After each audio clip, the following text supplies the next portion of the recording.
विशाल Bihar police driving training centre, Danapur Khagaul. हम आज अपने अभ्यर्थियों को इंटरव्यू का जो वहाँ पे रखा गया है 40 नंबर, उसके बारे में बताएंगे।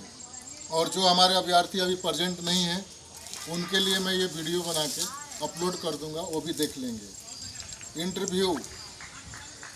इंटरव्यू में आपको ये ज़रूरी नहीं है कि मोटर्स पार्ट्स के नाम ही पूछा जाएगा।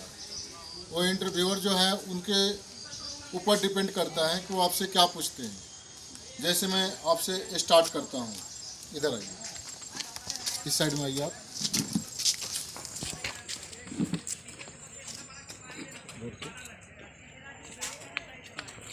जैसे माना कि मैं इंटरव्यू लेने वाले हैं, यहाँ पे बैठे हैं, तो आप पहले तो ये समझिए कि बिहार पुलिस सिपाही चालक के लिए इंटरव्यू में जा रहे हैं। यस।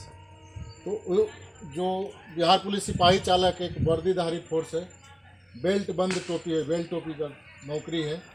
तो उसमें पहले अनुशासन रहित, अनुशासन के अंदर में रह के आपको कार्य करना है। तो जो टोपी बेल्ट का नौकरी होता है, बेल्ट बंद, उसमें आपको देखिएगा कि 9 महीने का ट्रेनिंग होता है।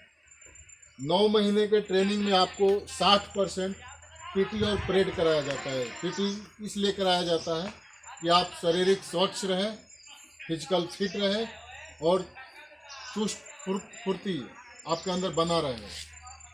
और परेड इसलिए कराया जाता है कि आपको चलने और बात करने के तरीका से ही कोई देख के ये अनुमान लगा ले कि ये एक डिसिप्लिन, अनुशासन रहित इंसान है। ठीक है, ये एक वर्दीधारी की अपनी पहचान होता है। और परेड जो है, परेड इसलिए 60% उसको दिया जाता है पीटी परेड के ऊपर कि परेड से ही 26 जनवरी को, 15 अगस्त को देश को सम्मानित किया जाता है, तिरंगा झंडा को परेड के जरिए ही। इसलिए 60% इसको दिया गया है। और 40% जो है आपको ट्रेड से संबंधित पढ़ाया जाता है कि आपका जो ट्रेड है उस ट्रेड में ये कार्य करना है और इस लोकेशन में आप जाइएगा तो वहाँ का माहौल ये आपको क्रिएट करना है। उसके लिए 40% आपको पढ़ाया जाता है। तो जैसे आप इंटरव्यू देने आए हैं मोटर्स पार्ट जो सिपाही चालक का है, उसके लिए उसमें आपको 2 गाड़ी दिया गया है जो कि आप लोग सब जानते हैं, बोलेरो, स्कॉर्पियो, टाटा सुमो। उसमें से कोई एक गाड़ी मिलेगा जिसका 20 नंबर है। और इंडिका ICS और डिजायर, उसमें से दोनों में से कोई एक मिलेगा जिसका 20 नंबर है। ये है ना 40 नंबर। और 40 नंबर आपका इंटरव्यू के ऊपर डिपेंड करता है, जो कि 20 नंबर आपका मोटर्स पार्ट्स के बारे में पूछा जाएगा और 20 नंबर आपका सिग्नल सिंबल्स के बारे में पूछा जाएगा। तो ये ज़रूरी नहीं है कि आपका जो इंटरव्यू ले रहे हैं वो मोटर्स पार्ट्स के ही बारे में पूछे, ये कोई ज़रूरी नहीं है। ऐसा भी पिछले बार देखने में आया है कि अभ्यर्थी गए, उनसे वो नाम पूछे और उनसे गाड़ी के बारे में 2-4 पूछे और बोले कि ठीक है, कविता आता है। उन्होंने कविता सुनाया, मछली जल की रानी है। फिर दूसरा कविता पूछे तो चंदा मामा गोरू के। ये 2 कविता सुने और उनका सिलेक्शन हो गया और वो जॉब कर रहे हैं बिहार पुलिस सिपाही चालक में, पिछला बार देखा गया है। तो ये कोई ज़रूरी नहीं है कि आपसे केवल मोटर्स पार्ट्स के बारे में ही पूछा जाए। तो यहाँ तक तो ये हुआ। अब जब आप के सामने इंटरव्यू जो आपके लेने वाले हैं उनको सम्मान करना है, उनके सामने जब अपने आप को अप्रूव करना है, खड़ा होना है, तो एक लगना चाहिए कि हमारे सामने जो हमारे अभ्यर्थी खड़ा है वो इस योग्य है, उनके मन में ऐसा आना चाहिए आपको देख के।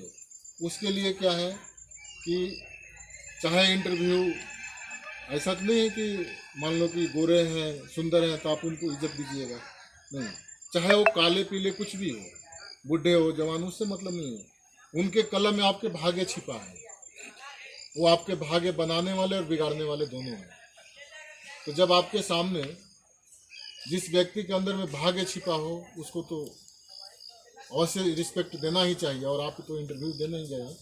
तो अभी आप लोगों को मैं बताऊंगा कि इंटरव्यू देने जाए तो चंद बातों को ध्यान रखिए, जो कि सबसे पहले वहीं आपका इंटरव्यूअर के सामने कंडीशन रखता है कि ये हमारे सामने उसके मन में ये पैदा करता है कि जो हमारे सामने अभ्यर्थी खड़ा है वो सच में इस योग्य है। तो वो मैं आप लोगों के सामने वो बताऊंगा। जैसे कि माना कि मैं अभ्यर्थी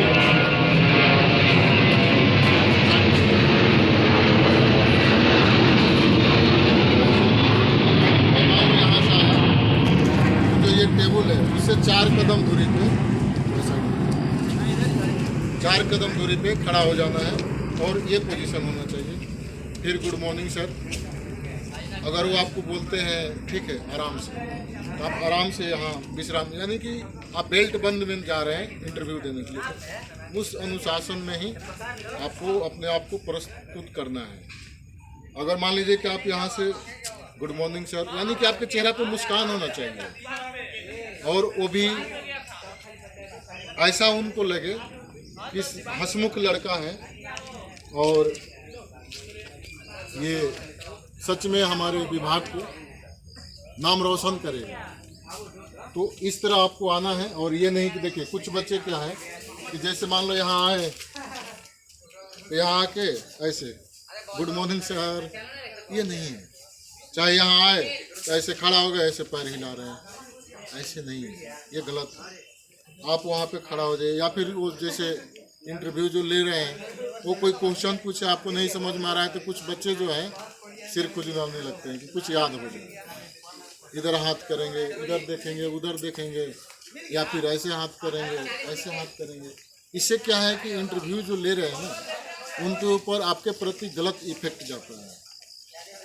तो अपने आप को प्रस्तुत करना है एक सोल्जर की तरह, अनुशासन रहित, अनुशासन के अंदर में आपको रहकर उनको ये दिखाना है कि सर मैं इस योग्य हूँ। फिर वो आपको अपने आप जो उनके क्वेश्चन पूछना होगा, चाहे मोटर पार्ट्स में पूछना होगा या फिर और कुछ क्वेश्चन पूछना होगा, आपसे पूछेंगे। आप जो आ रहा है बताइए, जो नहीं आ रहा है आप बोल दीजिए सॉरी सर, फिर दूसरा वो क्वेश्चन आपसे पूछेंगे। तो ये जो मैं अभी बताया इंटरव्यू में, इसको बहुत ही ध्यान देना है, और यही आपका इंटरव्यू लेने वाले के सामने प्रस्तुत करता है कि आप कितना अनुशासन रहित हैं, आप हमारे विभाग के योग्य हैं या नहीं है। उसके बाद में तो क्वेश्चन चलते रहेगा, और जो इस चीज़ को मेंटेनेंस कर लिया ना, जो मैं बताया अभी तरीका, उस तरीके के अंदर फॉलो कर लिया, तो मैं यकीन के साथ बोल सकता हूँ कि लगभग वो सिलेक्शन पक्की है। ठीक है, बाकी आपसे तो क्वेश्चन पूछा जाएगा, मान लीजिए 2 क्वेश्चन पूछा गया, तीसरा पूछा गया नहीं आया सॉरी सर, चौथा पूछा जाएगा नहीं बता पाए सॉरी सर, 5वां पूछा जाएगा। वो इंटरव्यू जो ले रहे हैं वो समझ जाएंगे कि आप किस कंडीशन में हैं, कितना जानते हैं, वो उस अनुसार आपको नंबर देंगे। सबसे फर्स्ट महत्व रखता है यहाँ आके अपने आप को प्रस्तुत करना, तो इसको आप लोग ध्यान रखिएगा। ठीक है, ओके।